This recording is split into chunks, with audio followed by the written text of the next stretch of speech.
Hi there. We're going to take a fun trip through the 5 rules you need to know to start saving a lot of money. We're going to learn about how to handle our money better, how to save, how to grow our money, how to avoid too much debt, and how to stay healthy. Each of these rules is like a big building block in our money-saving tower. We're going to talk about each rule in this video and show you why they're important and how to use them in your life. Ready to learn the secrets of saving money? Let's go! If you're having fun and learning a lot from this video, and you want to keep watching our videos with even more cool tips, fun facts, and ideas, click that subscribe button right now to stay updated with us, and don't forget to comment and share. The first law to wealth is financial education, but what does that really mean? Well, let's dive into this. Financial education is not just about understanding the difference between a debit and a credit card. It's about empowering yourself to make informed decisions that can lead you to accumulate wealth. It's about understanding the financial world around you, so you're not just a participant, but a player who knows the rules of the game and how to win. Let's break it down. Financial education involves understanding income, expenses, assets, and liabilities. Income is not just your salary. It can be anything from dividends from your investments, to rental income from properties, or even royalties from a book you wrote. Expenses, on the other hand, are all the money you spend, and it's crucial to keep them lower than your income. Assets and liabilities are two sides of a coin. Assets put money into your pocket. Think of investments, properties, or a business. Liabilities, however, take money out of your pocket, like loans, mortgages, or credit card debt. Another key aspect of financial education is budgeting. Budgeting doesn't mean cutting out all the fun from your life. It means having a plan for your money so you know where it's going and you're not left wondering where it went. With a budget, you can allocate funds for your needs, wants, savings, and investments. Lastly, financial education involves financial planning. This means setting financial goals, devising a plan to achieve them, and regularly reviewing and adjusting your plan as necessary. It's like a roadmap to your wealth. So, why is financial education important? Because it's the first step towards financial freedom. It equips you with the knowledge to make smart financial decisions so you can grow and protect your wealth. Remember, knowledge is power, and financial education is the foundation of your wealth-building journey. The second law to wealth is saving. It sounds simple, but it's more than just putting money aside. Indeed, saving is akin to laying the foundation of a house. It provides the bedrock upon which your financial fortitude is built. It's a disciplined habit, an exercise in restraint, and a testament to your determination. It's about making conscious decisions that prioritize your long-term financial stability over short-term gratification. Let's delve into the world of saving strategies. There's the popular pay yourself first method, which is all about setting aside a portion of your income for savings before you spend on anything else. This strategy ensures that you're consistently adding to your savings no matter what.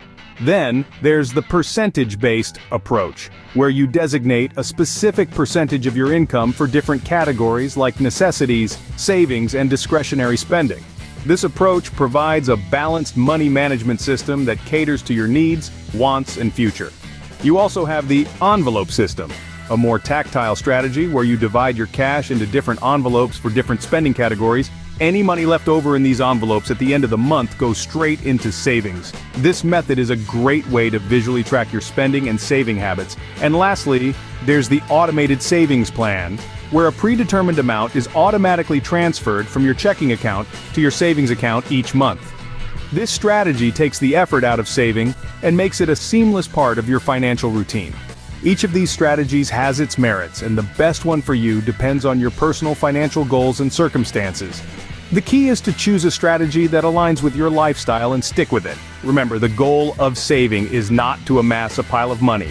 The true power of saving lies in the financial security it offers. It's the safety net that catches you when you fall, the cushion that softens financial blows, and the springboard that propels you towards your financial goals. With consistent saving, you're not just storing money, you're building a safety net for your future.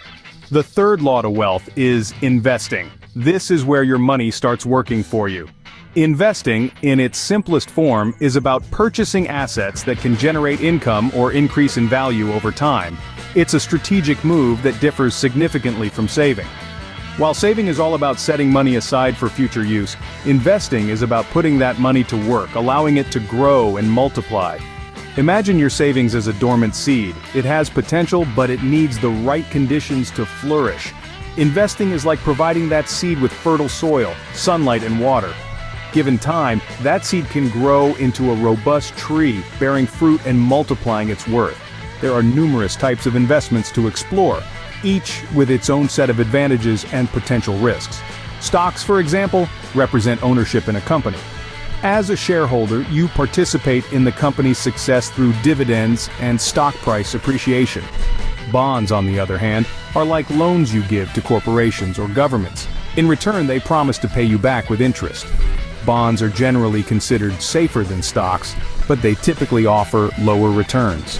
Real estate is another popular investment avenue. The value of land and buildings often appreciates over time, and properties can also generate income through rent. Mutual funds and exchange-traded funds are options for those who prefer diversification. These funds pool money from many investors to invest in a wide range of assets, spreading the risk and potential returns across different sectors. Cryptocurrencies have also gained attention in recent years. These digital assets are highly volatile, offering potential for high returns, but also carrying significant risk.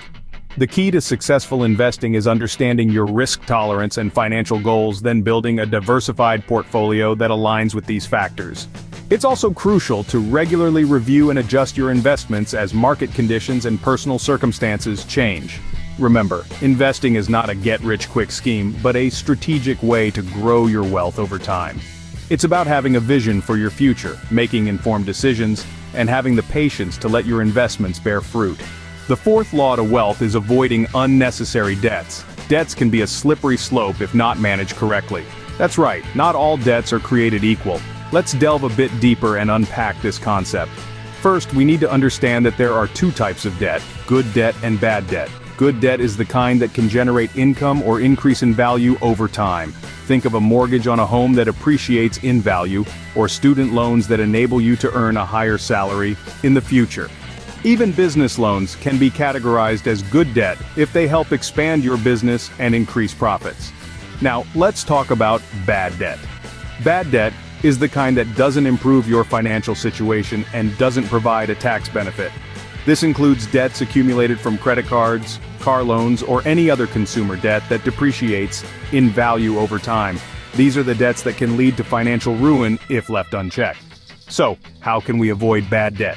The answer lies in financial discipline and prudent decision-making. Before making a purchase, ask yourself, is it a need or a want? If it's a want, it's probably best to save up for it rather than resorting to debt. Another crucial aspect is to be proactive about paying off your debts as quickly as possible. This means prioritizing your debts and allocating more funds towards paying off high-interest debts first. Remember, while debt can sometimes be a necessary evil, it's important to use it sparingly and wisely. It's not about completely eliminating debt, but rather managing it effectively to prevent it from becoming a stumbling block on your path to financial freedom. Don't let your debts control you. Instead, take charge and control them. After all, your financial health isn't just about how much money you earn, but also about how well you manage your expenses and debts. By avoiding unnecessary debts, you're taking charge of your financial health. And that, my friends, is the fourth law to becoming wealthy. The fifth and final law to wealth is investing in your health. Because what good is wealth without health? Imagine the richest person in the world. Now picture them unable to enjoy any of their wealth due to poor health. A grim picture, isn't it? This is why it's crucial to invest in your health. Taking care of your body isn't just about feeling good or looking good. It's about ensuring your financial stability. Medical bills can quickly drain savings and derail financial goals, but a consistent investment in health can mitigate these risks. Regular exercise, a balanced diet, and regular checkups are just of the ways to do this. Neglecting your health can lead to staggering costs down the line. Chronic diseases, hospital stays, expensive medications, these are the potential costs of ignoring your health. Investing in your health is an investment in your wealth. Take care of your body. It's the only place you have to live. And there you have it, the 5 laws to become wealthy. Let's quickly recap. First, arm yourself with financial education. Second, save diligently. Third, invest wisely. Fourth, avoid unnecessary debts. And fifth, never forget to invest in your health. These laws are your compass in your wealth creation journey. Thank you for joining us on this journey. If you enjoyed this video and found it helpful, please subscribe, like, and share it with others who might benefit. Remember, building wealth is a journey, not a destination. Keep learning, keep growing, and keep moving forward.